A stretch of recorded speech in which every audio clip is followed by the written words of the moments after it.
My name is Sam Vaknin, and I'm the author of Malignant Self-Love, Narcissism Revisited. To describe his shattered, discontinuous, and surreal existence, a narcissist wrote, "I'm often shocked when presented with incontrovertible evidence to an event in my past. Something I said, something I did, a person I knew, a sentence I have written. I do not remember having done or said or written what is attributed to me. I do not recall having met the person who claims to have met me, having felt anything, having been there. It's not that it looks alien to me as though it has happened to someone else. It's simply that I have no recollection whatsoever. When I try to remember, I draw a blank. Hence my enormous and recurrent and terrifyingly helpless state of surprise. These cognitive distortions, these constant lapses of memory, are as close as I ever get to losing control. My all-pervading terror is mixed with voyeuristic fascination.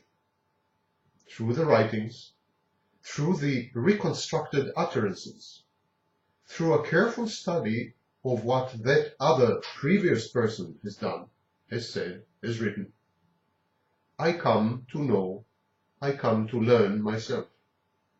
I meet myself on numerous occasions, reflections in the shattered mirrors of my dysfunctional selective memory. These frequent occurrences of dissociative amnesia, when I repress the painful, the irrelevant, the useless, these are the fabric of the punctuated being that is I. But what are the rules determining this ruthless and automatic censorship? What governs the selection process? What events, what people, writings, thoughts, emotions, and hopes are cast aside into my oblivion? And why do others etch themselves indelibly in my memory? Is the repository of my discarded reality, my true self, that dilapidated, immature, scared and atrophic little child? Is this inside me? Am I afraid to get in touch with memory itself, spun from the yarn of pains and disappointments past? In short, is this an emotional involvement prevention mechanism, as I call it? Am I afraid of the emotions which go with memory?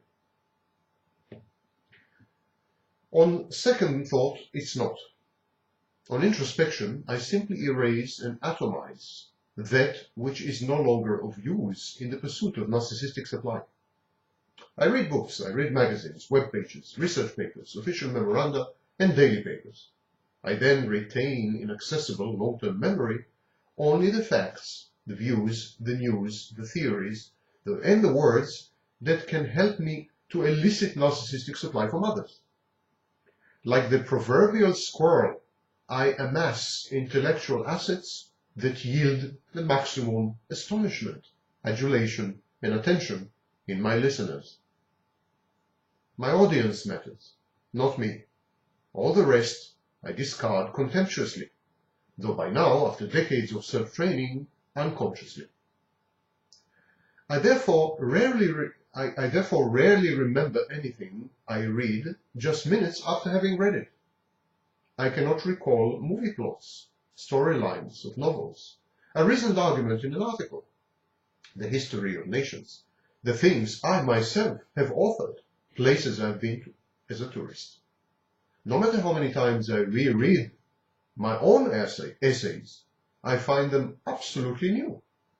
None of the sentences is recognizable to me, as though I had nothing to do with my own authorship.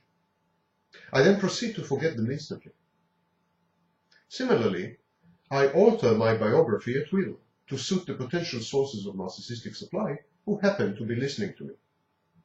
I say things not because I believe in them, nor because I know them to be true. In truth, I know very little and I'm ignorant of much. I say things because I'm desperately trying to impress, to provoke, some kind of response, to bask in the glow of affirmation, to extract applause or awe, or even notoriety. Naturally, I very soon forget what I had said. Not the result of a coherent structure of deeply assimilated and integrated knowledge, not the outcome of a set of convictions, my utterances, my judgments, my opinions, my beliefs, wishes, plans, analysis, comments, and narratives are mere ephemeral improvisations. There is no thread connecting them. There is no me. Here today, gone tomorrow, unbeknownst to me. Before I meet someone, I learn everything I can about him. I then proceed to acquire superficial knowledge that is certain to create the impression of genius bordering on omniscience. If I am to meet a politician from Turkey whose hobby is farming and is the author of books about ancient pottery, I will while days and nights away studying Turkish history, ancient pottery, and farming. Not an hour after the meeting, having inspired awesome admiration in my new acquaintance, all the facts I have so meticulously memorized evaporate, never to return. The original views I expressed so confidently vanish from my mind. I am preoccupied with my next prey, my next target, and with his or her predilections and interests. I have moved on in the shifting gallery. My life is not a thread. It is a patchwork of chance encounters, haphazard exams, and the drug of narcissistic supply consumed. I truly feel like a series of steel frames, somehow improperly animated. I know the audience is there somewhere. I crave their adulation. I try to reach out, to break the mold of the album of photographs that I had become, but to no avail. I am trapped in there forever, two-dimensional. And if none of you chooses to inspect my image at a given moment, I fade in sepia colors like an old photograph until I am no longer.